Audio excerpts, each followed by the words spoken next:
नमस्ते दोस्तों, thanks Bharat YouTube channel पर मैं राहुल आर्य का स्वागत करता हूं। दोस्तों, आजकल एक बहुत बड़ा षड्यंत्र हिंदुओं के विरुद्ध रचा जा रहा। एक नई थ्योरी, एक अवधारणा प्रस्तुत की जा रही है कि भारत में रहने वाला प्रत्येक व्यक्ति हिंदू है।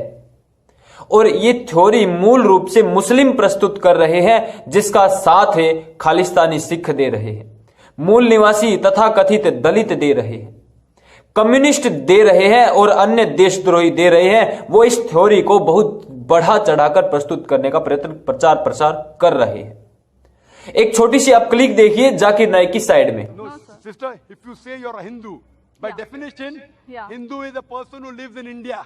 No, sir, it's not like that. Sister, Hindu is a geographical definition. You don't know, I know. I'm a Hindu by geographical definition. I'm a Hindu. दोस्तों, आपने एक क्लिप देखी, इसमें जाकिर नाइक कह रहा है हिंदू शब्द ज्योग्राफिकली है, अर्थात जो स्थान है उस स्थान में रहने वाले व्यक्ति के लिए हिंदू शब्द प्रयोग में लाया जाता है। और इसीलिए जाकिर नाइक कह रहा मैं भी हिंदू हूं, अर्थात यहां पर यह कह रहा हिंदू शब्द किसी धर्म से संबंधित नहीं, एक स्थान मात्र से संबंधित है। अब एक दूसरी वीडियो आप बहुत ध्यानपूर्वक साइड में देखिए।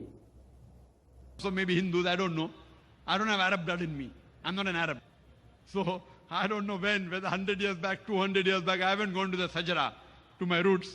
100 years back, 200 years back, 300 years back, 400 years. I don't know when, but my great grandfather also, maybe they were Hindus. So the name is coming from that and the meaning is a hero.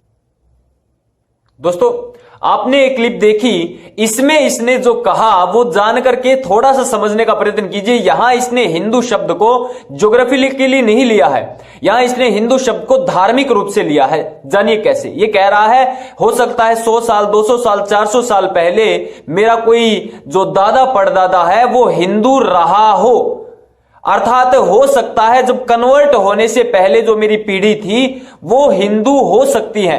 Convert होने के बाद अर्थात ये कहना चाह रहा है कि मैं आज मुस्लिम हूं, हो सकता है मेरा कोई ना कोई दादा परदादा कभी हिंदू रहा हो। इससे क्या पता चलता है कि जो है हिंदू शब्द ये अब धार्मिक रूप से इस्तेमाल कर रहा है। इस वीडियो में, दूसरी वीडियो में हिंदू शब्द को धर्म के आधार पर डिफाइन कर रहा है और पहली वीडियो में हिंदू शब्द को ज्योग्राफिकली डिफाइन कर रहा है। अर्थात ये डबल स्टैंडर्ड हुआ, ये दोगले व्यक्ति की बात हुई।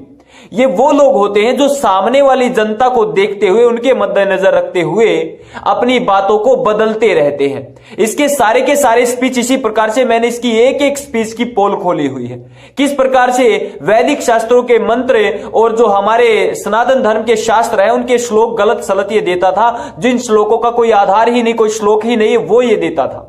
मैंने इसकी सारी की सारी पोल खोली हुई है, इसके कहां किस प्रकार से गलत षड्यंत्र के तहत वहाबी विचारधारा, आतंकवादी विचारधारा को पनपा रहा था और लव जिहाद में लड़कियों में अपना प्रभाव, युवा पीढ़ी में प्रभाव दिखा करके लव जिहाद में बच्चों को फंसा रहा था। ये सारा का सारा प्रोपेगेंडा मैंने इसको एक्सपोज किया और जाकिर नाइक को मैं अंत तक एक्सपोज करता रहूंगा, एक एक चीज को एक्सपोज करूंगा, क्योंकि बहुत बड़ा ये षड्यंत्र है और युवा पीढ़ी में इसने बहुत ज्यादा घात की है।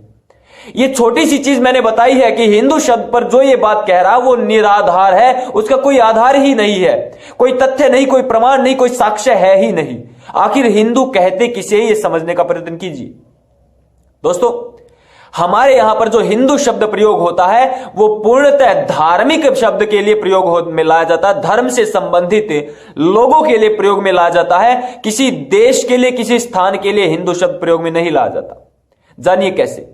जिन लोगों की जो धर्म है, जिन लोगों का सनातन धर्म है, जो लोग वेदों में विश्वास रखते हैं, रामायण महाभारत जिनके ग्रंथ हैं, गीता, मनुस्मृति, उपनिषद, दर्शन, चाणक्य नीति, अर्थात इन शास्त्रों में जिनका विश्वास है, उन लोगों को कहते हैं आर्य।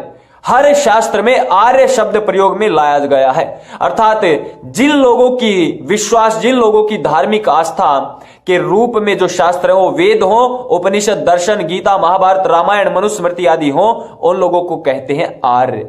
और इन आर्यों को ही कहते हैं हिंदू, अर्थात जो हिंदू होते हैं, जो रामायण को मानते हो, महाभारत को मानते हो, गीता को मानते हो, उपनिषद, दर्शन और वेदों को मानते हो, उनको कहते हैं हिंदू। अर्थात जो आर्य है उन आर्यों को ही हिंदू कहा जाता है। जैसे मुल्ले कहते हैं मुस्लिमों को, मोहम्मडन भी कहते हैं मुस्लिमों को। इसी प्रकार आर्य जो है, जो विश्वास जो आर्य करते हैं जिन शास्त्रों में, वही उन्हीं शास्त्रों को मान्यता हिंदुओं की भी है। इसीलिए आर्यों को ही हिंदू अब कहा जाता है। और यदि जाकिर नाइक और कोई भी जो अपने आप को आज मुस्लिम मानता, वो यदि वेदों में विश्वास करता है, यदि उपनिषद में विश्वास रखता है, दर्शन में विश्वास रखता है, रामायण महाभारत गीता में मनुस्मृति में विश्वास रखता है, तो निश्चित रूप से वो अपने आप को हिंदू कह सकता है। जाकिर नाइक भी अपने आप को हिंदू कह सकता है, यदि वो धार्मिक रूप से हमारे धर्मशास्त्रों को मानता है। लेकिन ज्योग्राफिकली हिंदू शब्द नहीं होता, ये मैंने सिद्ध किया है। और ये डबल स्टैंडर्ड का लो व्यक्ति अपने आप भी जो है ये सिद्ध कर रहा है। ऐसे हरामखोरों से हमें अपने समाज को, अपनी युवा पीढ़ी को जरूर बचाना है। जो युवा पीढ़ी आज धर्म से विमुख हो गई है, वो इन हरामखोरों को देख करे, इनसे प्रभावित होकर और हिंदू मुस्लिम भाई भाई और सांप्रदायिकता को जो है एक मोहरा बना करके आगे बढ़ने लग जाते हैं, धर्मनिरपेक्षता का चोला पहन लेते हैं और बाद में अपने आप को ठगासा महसूस करते हैं। ऐसे मेरे युवा इन हरामखोरों से जरूर बच के रहे और इस वीडियो को जितना हो सके, जहां तक हो सके, प्रचारित प्रसारित जरूर कर दीजिए, ताकि मेरे देश के हर युवा तक, हर हिंदू तक ये बात पहुंच जाए कि गर्व होना चाहिए आपको। आप राम और कृष्ण की संतान हैं, आप आर्यों की संतान हैं। ये देश आर्यवर्त था, जहां आर्य रहते थे, जहां वेदों के, उपनिषद, दर्शन, महाभारत, रामायण, महाभारत के और उपनिषदों के और मनुस्मृति के,